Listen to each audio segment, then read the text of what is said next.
আসসালামু আলাইকুম। ওয়ালাইকুম সালাম। আসসালামু আলাইকুম। হ্যাঁ আপু, কেমন আছেন? জি, ভালো আছি। আপু, আপনার নাম কি? আমার নাম তাসলিমা। খুব সুন্দর নাম। তো তাসলিমা আপু, স্ক্রিনে যে ছবি দেখতে পারতেছি, এটা কি আপনার অরিজিনাল ছবি? জি, এটা আমার ছবি। আচ্ছা, তাসলিমা আপু কি করেন আপনি? কি করবো ভাইয়া, আমি বাসা বাড়িতে কাজ করি। কাগজ ছিল না, একটা মেশিন ছিল, মেশিনটা নষ্ট হয়ে গেছে। এখন বাসা বাড়িতে কাজ করি, আমার নানি আছে। বিয়ে শাদী হয়েছে আপনার? তেমন। জি ভাইয়া।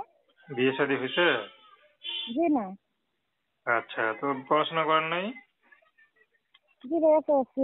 অল্প পড়ছি আর কি, গরিব মানুষ তো, বেশি পড়তে পারিনি। ও, তো পরিবারে কে কে আছে? আমার ফ্যামিলিতে আমার নানি আছে আর আমি। আচ্ছা, এখন কি জন্য আসলেন? সহযোগিতার জন্য না বিয়ে শাদী করবেন, কোনটা? না ভাইয়া, আইসি আমি একটা গরিব ঘরের মেয়ে, অসহায়।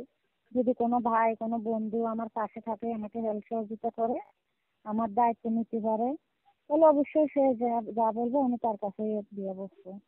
আচ্ছা, আবার টাকার উদ্দেশ্য, টাকা ইনকাম করবেন সে উদ্দেশ্যে তো আসেন নাই নাকি? না না ভাই, একটা মনন ভালো একটা মানুষ হলে যে আমার দায়িত্ব নিতে পারবে, তার কাছেই তো আমি বিয়ে করিনি। আচ্ছা, তো দর্শক, আপনারা তাসলিমা আপুর কথা শুনলেন। তো প্রেম ভালোবাসা, সাহায্য সহযোগিতা, বিয়ে শাদী করা একান্ত আপনাদের ব্যক্তিগত ব্যাপার। তো আসুন আমরা ৫ ওয়াক্ত নামাজ পড়ি, সর্বদা দেশের সেবা করি। আসসালামু আলাইকুম।